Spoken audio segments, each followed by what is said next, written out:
Hatchet, Chapter 5. His eyes snapped open, hammered open, and there were these things about himself that he knew instantly. He was unbelievably viciously thirsty. His mouth was dry and tasted foul and sticky.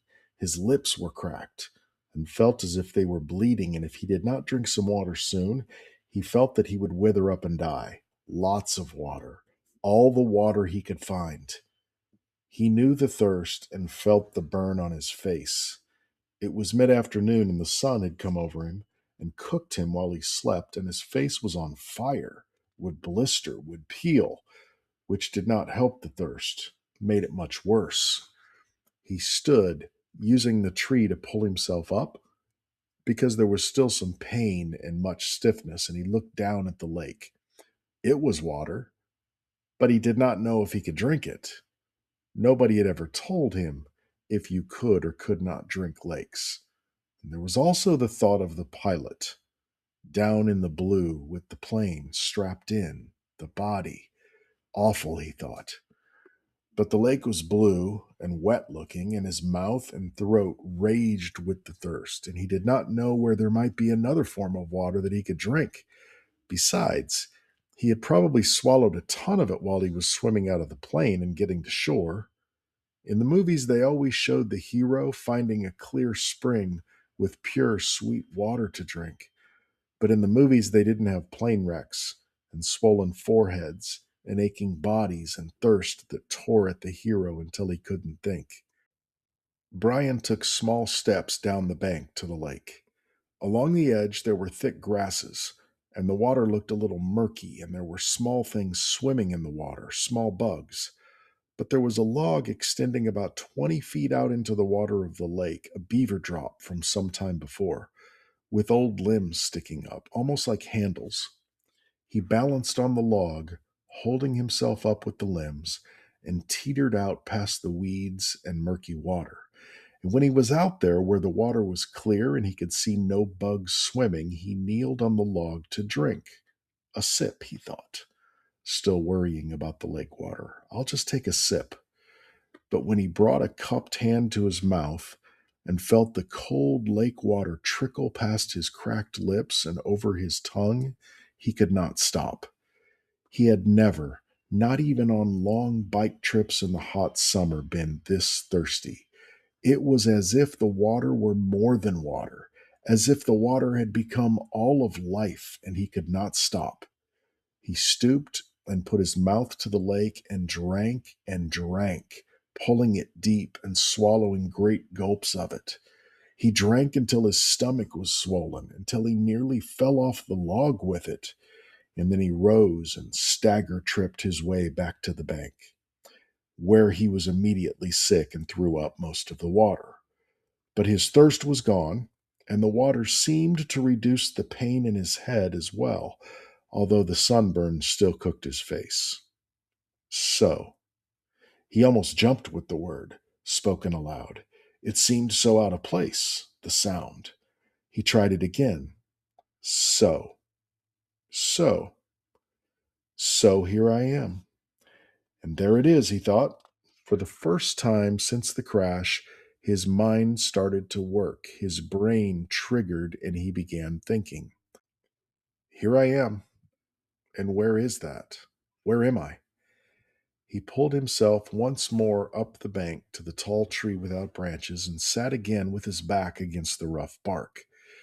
It was hot now, but the sun was high and to his rear, and he sat in the shade of the tree in relative comfort. There were things to sort out. Here I am, and that is nowhere. With his mind opened and thoughts happening, it all tried to come in with a rush, all of what had occurred, and he could not take it. The whole thing turned into a confused jumble that made no sense. So he fought it down and tried to take one thing at a time. He had been flying north to visit his father for a couple of months in the summer, and the pilot had had a heart attack and had died, and the plane had crashed somewhere in the Canadian North Woods, but he did not know how far they had flown, or in what direction, or where he was. Slow down, he thought. Slow down more. My name is Brian Robeson, and I am 13 years old, and I am alone in the North Woods of Canada. All right, he thought. That's simple enough. I was flying to visit my father, and the plane crashed and sank in a lake. There. Keep it that way. Short thoughts. I do not know where I am, which doesn't mean much. More to the point, they do not know where I am.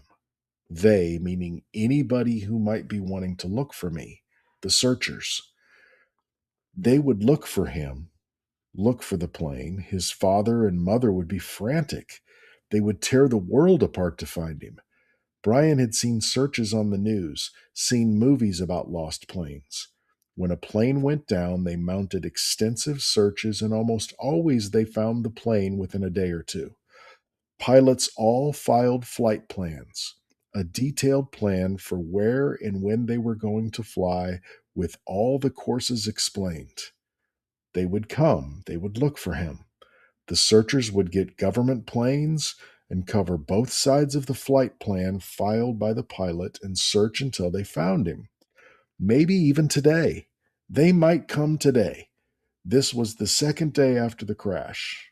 No, Brian frowned. What was it, the first day or the second day?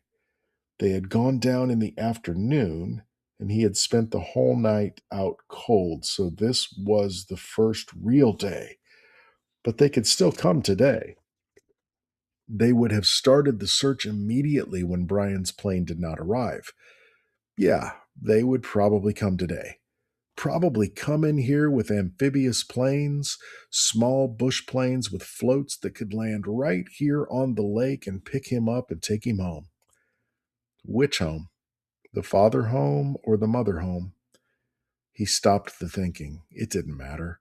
Either on to his dad or back to his mother. Either way, he would probably be home by late night or early morning, home where he could sit down and eat a large, cheesy, juicy burger with tomatoes and double fries with ketchup and a thick chocolate shake.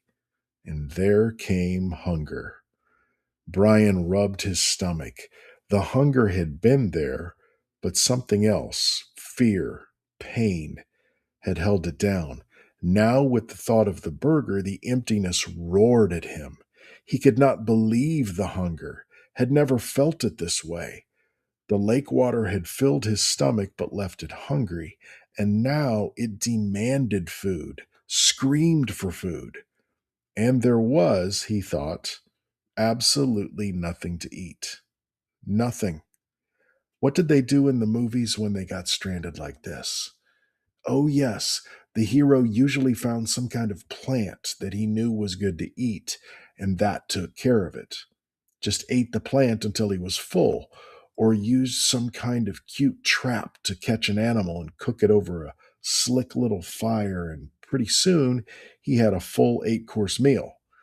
The trouble, Brian thought, looking around, was that all he could see was grass and brush. There was nothing obvious to eat, and aside from about 1 million birds and the beaver, he hadn't seen animals to trap and cook. And even if he got one somehow, he didn't have any matches, so he couldn't have a fire. Nothing. It kept coming back to that. He had nothing. Well, almost nothing. As a matter of fact, he thought, I don't know what I've got or haven't got. Maybe I should try and figure out just how I stand. It will give me something to do, keep me from thinking of food, until they come to find me. Brian had once had an English teacher, a guy named Perpich, who was always talking about being positive, thinking positive, staying on top of things. That's how Perpich had put it. Stay positive and stay on top of things. Brian thought of him now, wondered how to stay positive and stay on top of this. All Perpich would say is that I have to get motivated. He was always telling kids to get motivated. Brian changed position so that he was sitting on his knees, and he reached into his pockets and took out everything he had and laid it on the grass in front of him. It was pitiful enough. A quarter, 3 dimes, a nickel, 2 pennies, a fingernail clipper, a billfold with a $20 bill, in case you get stranded at the airport in some small town and have to buy food, his mother had said, and some odd pieces of paper. And on his belt, somehow still there, the hatchet his mother had given him. He had forgotten it and now reached around and took it out and put it in the grass. There was a touch of rust already forming on the cutting edge of the blade, and he rubbed it off with his thumb. That was it. He frowned. No, wait. If he was going to play the game, might as well play it right. Perpich would tell him to quit messing around. Get motivated. Look at all of it, Robeson. He had on a pair of good tennis shoes, now almost dry, and socks, and jeans and underwear, and a thin leather belt, and a t shirt with a windbreaker so torn it hung on him in tatters, and a watch. He had a digital watch still on his wrist, but it was broken from the crash, the little screen blank. And he took it off and almost threw it away, but stopped the hand motion and lay the watch on the grass with the rest of it. There. That was it. No, wait. One other thing. Those were all the things he had. But he also had himself. Perpich used to drum that into them. You are your most valuable asset. Don't forget that. You are the best thing you have. Brian looked around again. I wish you were here, Perpich. I'm hungry and I'd trade everything I have for a hamburger. I'm hungry, he said it aloud, in normal tones at first, and then louder and louder until he was yelling it. I'm hungry! I'm hungry! I'm hungry! And when he stopped, there was sudden silence, not just from him, but the clicks and blurps and bird sounds of the forest as well. The noise of his voice had startled everything, and it was quiet. He looked around, listened with his mouth open, and realized that in all his life he had never heard silence before, complete silence. There had always been some sound, some kind of sound. It lasted only a few seconds, but it was so intense that it seemed to become part of him. Nothing. There was no sound. And then the bird started again, and some kind of buzzing insect, and then a chattering and a cawing, and soon there was the same background of sound, which left him still hungry. Of course, he thought, putting the coins and the rest back in his pocket and the hatchet in his belt. Of course, if they come tonight, or even if they take as long as tomorrow, the hunger is no big thing. People have gone for many days without food as long as they've got water. Even if they don't come until late tomorrow, I'll be all right. Lose a little weight, maybe, but the first hamburger and a malt and fries will bring it right back.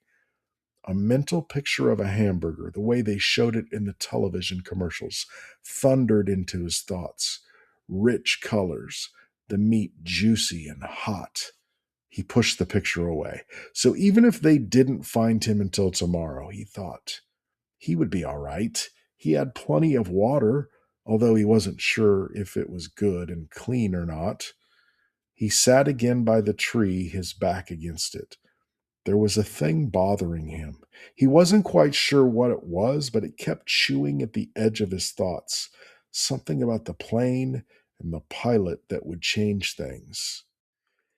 Ah, there it was.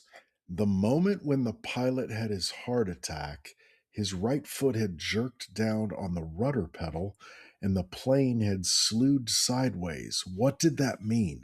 Why did that keep coming into his thinking that way, nudging and pushing? It means, a voice in his thoughts said, that they might not be coming for you tonight or even tomorrow. When the pilot pushed the rudder pedal, the plane had jerked to the side and assumed a new course. Brian could not remember how much it had pulled around, but it wouldn't have had to be much because after that, with the pilot dead, Brian had flown for hour after hour on the new course.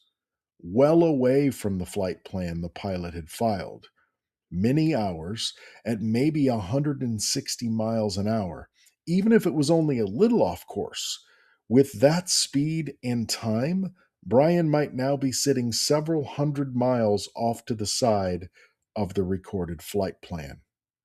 And they would probably search most heavily at first along the flight plan course.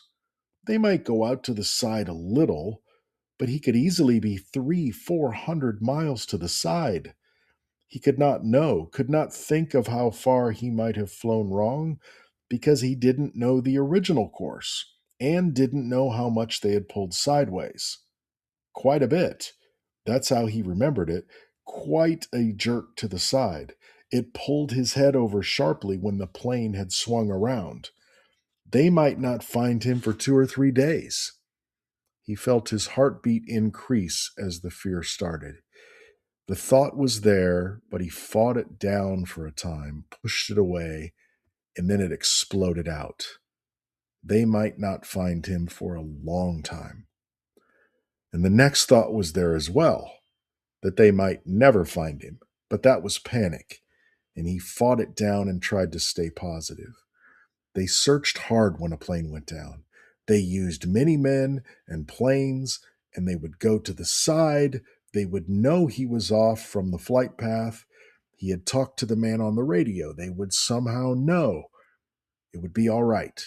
They would find him. Maybe not tomorrow, but soon. Soon. Soon.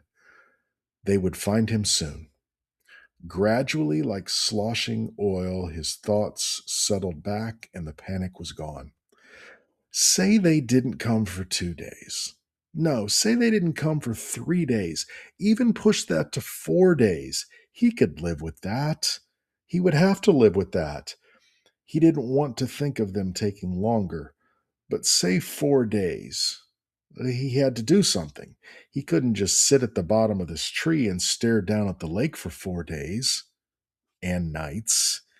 He was in deep woods and didn't have any matches, couldn't make a fire. There were large things in the woods. There were wolves, he thought, and bears, other things. In the dark, he would be in the open here, just sitting at the bottom of a tree. He looked around suddenly, felt the hair on the back of his neck go up. Things might be looking at him right now, waiting for him, waiting for dark so they could move in and take him. He fingered the hatchet at his belt. It was the only weapon he had, but it was something. He had to have some kind of shelter. No, make that more. He had to have some kind of shelter, and he had to have something to eat. He pulled himself to his feet and jerked the back of his shirt down before the mosquitoes could get at it. He had to do something to help himself. I have to get motivated, he thought, remembering Perpich. Right now, I'm all I've got. I have to do something.